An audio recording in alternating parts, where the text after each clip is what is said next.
Hi, smart moms and dads. Today on the Brainy Moms podcast, Sandy and I share some concerns about how the recent election might be impacting kids, teens, and college students. And we give you some tips for having some meaningful conversations about it all. But we also share our frustration with cancel culture, with the polarization of opinions, and the response that some colleges had to the election results. We don't talk politics, but we do talk about the divisiveness of politics and that we could be better neighbors to one another even when we disagree. We owe that to our kids. So let's get to it. So, the headlines this week following the election have included what some colleges are doing in response to the election results and their attempts to support students who are disappointed in the election results. And so those supports include things like providing milk and cookies, providing hot chocolate, providing counseling, and giving them time off to mourn. And so I was thinking about this response from some colleges and started to struggle with it because what message does it send? Number one, that there is only one outcome that should be celebrated versus mourned. And number two, I think that the right response is to help our kids develop the ability to bounce back from disappointment by learning how to handle disappointment and not by giving them the day off to sit in their dorm rooms to continue being disappointed without having the support of some ideas for bouncing back was one thought that I had. Then I thought, I wonder if those milk and cookies and hot chocolate offerings were given in a way that said, hey, for those of you celebrating right now, here's some cool snacks for celebrating. And for those of you struggling with the results right now, here's some comfort food to make you feel better, which, oh, by the way, I'm not sure is a great message either. And so I don't know, I just really struggled. These were Ivy League colleges, and I just struggled with their response to automatically assume that their students needed to be coddled in such a way. Yeah, I was going to say it's an infantilizing kind of approach, Yeah. um, and not assuming that these young adults can handle really tough battles. And that's what a presidential election is. It's a 3, 4 month long, sometimes longer battle where, yes, you're trying to, you may have a view one way or the other of who should win. There's someone's going to lose. So learning how to process that is really important. And I don't know where that comes from. I don't know where maybe you have more insight as to where that comes from culturally, but I don't remember this being a thing when I was young. I don't remember. In fact, I tell my kids all the time, like, it doesn't really matter in the long run who wins because our country will continue to run. It'll be a new president. A few things might change, but it's not going to change your world much at all. It's fun to be in the process, really put some boundaries on that, give yourself some perspective, and let's talk about the issues as a family, just so that we can keep that open conversation.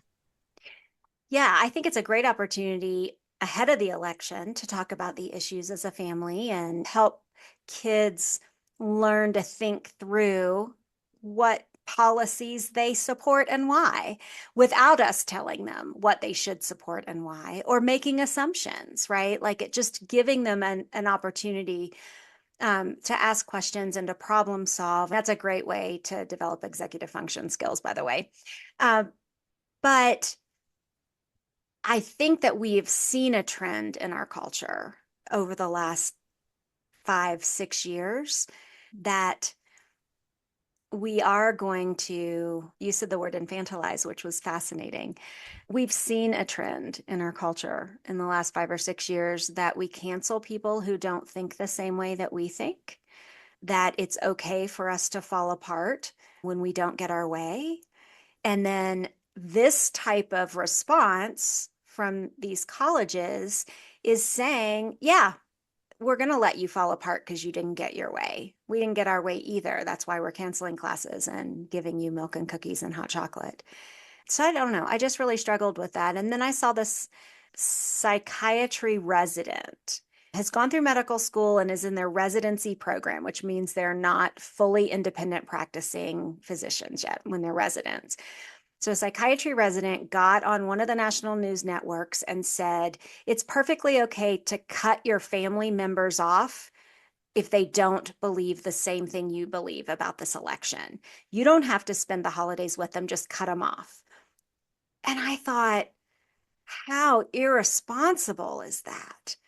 This is a time where we need to be teaching people that all voices matter, that all people and their opinions matter, even if it isn't the same as ours, that we don't stop loving our family members because they have a different view of politics that we have. And so I was really thankful to see a fully trained psychiatrist get on the next night and say, wow, was this irresponsible? Do not listen to this woman. That was the worst relationship advice I've ever heard. And so I did appreciate that, right? That there was a counter to that continuation of saying, I'm going to cancel you because you don't agree with me. Yeah. And inside your own family, I'm going to cancel you because you don't agree with me. I wonder if it's just, you know, we don't grow up debating anymore. We used to, in school, have to debate. You had to prepare, and you had to prepare both sides of the equation, right? There was like a whole exercise Yeah. that you had to go through where you would research a topic and then you would take the pro, the other person would take the con, and then you would have to have the flexibility to flip it so Yep. that you could take the other argument. And I just wonder if I wish I could say that happens, but I wish that was happening more and more just to develop those critical thinking skills. Because I think it's less about, again, about the election. And I'm sure there might be people listening that think we're definitely leaning one way or the other, but I have a very strong belief in not falling into the cult of personality of anything, whether it be politicians or rock stars or anyone. You could put anything in this category. Football, like I Right. just have that's not my thing, because you could easily say that the World Series that just happened, that so much hype would be going into the Yankees winning, that when I think it was the Dodgers who won, that could cause people to need to mourn that. But yes, but the mourning should be quick. Like, we're constantly in a day-to-day battle of conflict where sometimes you win and sometimes you lose. So you have to be willing and able to process that. You don't win all the time, And so regardless of your you have to beliefs. Yeah. you have to have skills for dealing with disappointment. Yeah. When you're in business and you're negotiating or you're brainstorming or you're working with a team, you're not always going to agree with everyone that you're negotiating with or that you're on a team with. And so you're going to be disappointed sometimes if your idea isn't the idea that's chosen. And so be disappointed for a few minutes and then get to work, right? Because Yeah. it's your job. And the same thing with being in college right now, right? Be disappointed if the person that you wanted to get elected did not get elected, and then go to class. Because if you look at the way the American government system works, the president is not a king or a queen, right? And so we have multiple aspects of government that is a built-in system of checks and balances. And so no one ruler can get away with whatever they want, right? We have a system of checks and balances. And so the advice that you gave your kids, the changes that you'll see are pretty nuanced from president to president. Yeah. And it takes It just takes time. Nothing ever happens overnight, like ever, which is why we as a people get frustrated, right? Because no one can ever fix whatever ill that we're trying to fix in a short amount of time. It always takes time, and it always takes cooperation, and it always takes our multiple systems of government to make things better or to mess something up. We're constantly growing and learning that way. I understand what they did from that, what the Ivy League colleges did, and that they were trying to maybe focus on empathy and just really letting the students have their feelings in their moment. Um, but let's talk about how that kind of dodges the other part of the conversation, in that you can have empathy, but you also need to focus on solutions. Yeah. So I think that this is a bigger issue than just an election. And I think that it goes to helping kids and teens and college students develop the ability to see things from multiple angles. Number one, like you were just talking about how did have to learn debate skills, right? We did have to learn the pros and the cons of each thing growing up. And so I don't know if they still do that in high school, but they still ought to be doing that in colleges. And but to be able to sit down with someone who doesn't have the same opinion as you or the same beliefs as you or the same or they don't support the same policies and say, I would love to know more about why you support this policy and have that conversation in a calm, respectful way. And to be able to ask additional questions about it in a calm, respectful way. Because when we adopt this mindset of curiosity and not an accusatory mindset, that just helps us all learn. And we need to get along, right? We don't have to agree with each other to get along with one another, but to be able to sit down and say, I want to hear more about why you believe that. Who knows? You may change your mind, but even if you don't, and that's not the purpose of it, the purpose of it is to be able to understand the other person and the other belief system a lot better. And I think that's being a good neighbor. I think that's Yeah. loving your neighbor, is to say, hey, I don't have to agree with you to respect you and to love you, but I would love to understand you more. I think the other issue is that in trying to create a safe environment or safe space, what they probably did was trip over that a little bit, and that it relegated people to be alone, I think, instead of being in community. Yes, right. Because when you give the kids a day off, maybe some of them were together and went and did something fun, and I hope they did. But some of them might have just stayed in their dorm room and mourned, and that doesn't help you heal. You need community. Yeah, Yeah. absolutely. So I was a little disappointed in that response, for sure. Um, and disappointed in the assumption that all people were disappointed. Yeah.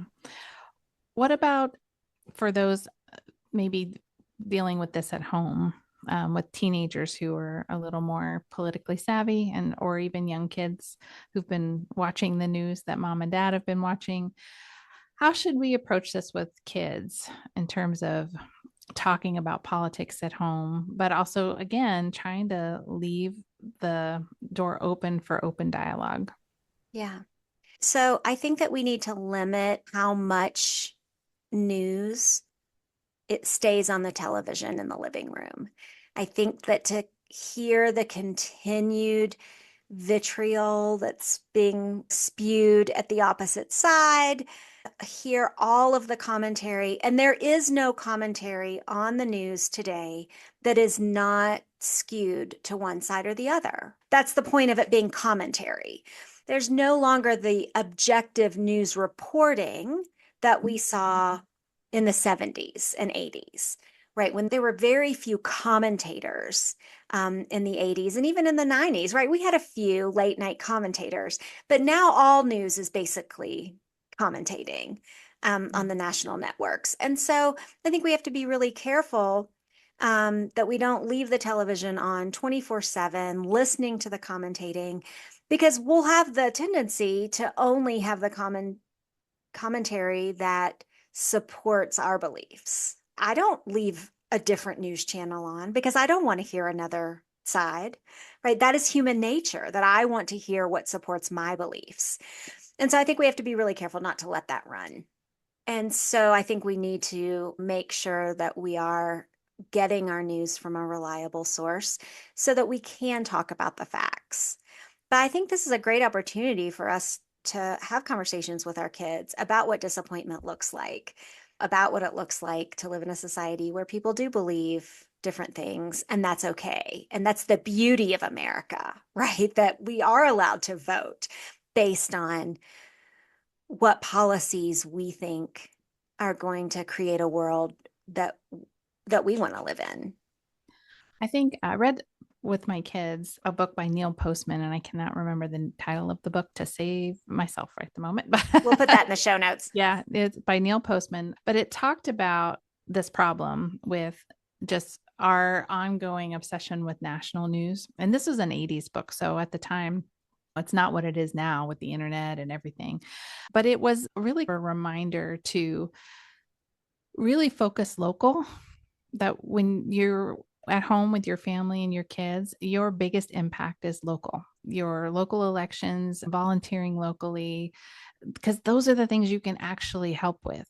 That it actually, his argument was that it puts us into a mental lockdown space when we're bombarded with things that are national or global, because we can do nothing about those. And so we just get that deer in the headlights or driving by a wreck. Like we just get this voyeuristic kind of viewpoint without actually being able to have empathy and care like we should if we were focused locally. And I think in our family, we moved around a lot, but that has always been a burden in the back of my mind, is to really try to make it more of a local discussion, because you want to be good neighbors. You mentioned it a little bit ago. We want to be good neighbors. So if we're helping and volunteering locally, if we are engaged locally, we are helping to create the world we want to see. Yeah, I love that because, well, especially because you have to be 18 to vote, Yeah. but you don't have to be 18 to care. Yeah. And to have an opinion about what it looks like for your school board or what it looks like for one mayor versus the other, right? How is that going to impact your city? Or what can you actually be doing to help your city? There's no age limit on just getting involved. So I love that it goes from a bird's eye view nationally to your backyard. And then it's hard for younger kids, especially, to think abstractly, right? So they can't think about what does that really mean? What they hear is their friend's parents saying something bad about the presidential candidate that they don't want, but they can't imagine how that would impact them day to day. But they could imagine, hey, what would it look like if this new mayor made our community safer because they want to add 100 more police officers to our force, right? That's something that they can quantify and imagine. Yeah. How can we help our kids navigate the internet and finding reputable sources? Because facts are harder and harder to decipher, I think, in today's age. Sure. And I like to recommend that you get your information from a .gov website that is going to be the purest form of political information on the internet, but it's not going to be without a little bit of skew either. Yeah. And so that's why I think it's important then to look at both sides, because then that helps you say, this makes sense, but this doesn't. So I wonder what's happening here. So even though, just recognize that .gov websites will probably have a little bit of skew as well, depending on who wrote the information on the site. But to stay off sites like Wikipedia, because those are not scientific sources. And so they're a little skewed. But again, looking at both sides of the argument and Yeah. encouraging your kids to form their own opinions and their own arguments and asking, you, like being open to having a conversation about why you support what you support, but without saying, I think you should believe this too. The reality is, we do tend to adopt our parents' political views. And so then it isn't until we go to college or even later that we start deconstructing that to say, okay, is this really what I believe? Um, and so as parents, maybe we don't encourage the adoption of our views, just encouraging them to listen to our views, but to also investigate what other people believe too, in a respectful, caring, loving way. And I think especially for listeners that Dr. Amy, you and I both come from a Christian worldview, just also really reiterating to your kids that if you are in a Christian home, that you believe that Jesus is in control of all things. It is not in the hands of men. So Absolutely. again, falling into those cult of personalities will always lead to destruction. We really just need to keep our eyes on Jesus Right. and let it all fall where it needs to fall. Yeah, absolutely. And to know that if you are from a Christian family, then you do know that we are told to pray for all rulers, right? Not Mhm. just the ones that we agree with. And so to know that we should be praying no matter who is in charge, right? That their rule is godly and God honoring, right? That they do have clarity and wisdom and discernment in the choices that they make, even if that is not who we voted into office, right? We still are called to continue to pray for them because they are the authority over our country. But Jesus is the ultimate authority, and we can have hope in that, even in our moments of despair, that the human that we voted into office or didn't vote into office isn't who we agree with or not. Yeah, I think that's what gets me through things like elections. It's just I do my part.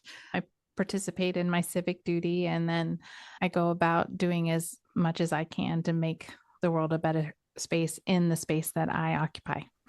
And that's all I can have control over. And I want to espouse that to my kids as well. That you can only control what you can control. Absolutely. All right. So before we sign off, we do need to read a word from our sponsor. Did you know that more than 6 million children in America have been diagnosed with ADHD? Many of them struggle in school because of their condition. What if I told you that poor attention may not be the primary cause of their struggles? In a study with more than 5,000 people with ADHD, researchers found that working memory, long term memory, and processing speed skills were less efficient than attention skills. So, an intervention that only targets attention might miss the opportunity to work on those other skills we need to think and learn. Learning RX can help you identify which skills may be keeping your child from performing their best. In fact, the team at Learning RX has worked with more than 125,000 children and adults who wanted to think and perform better. Help get your child on the path to a brighter and more confident future, too.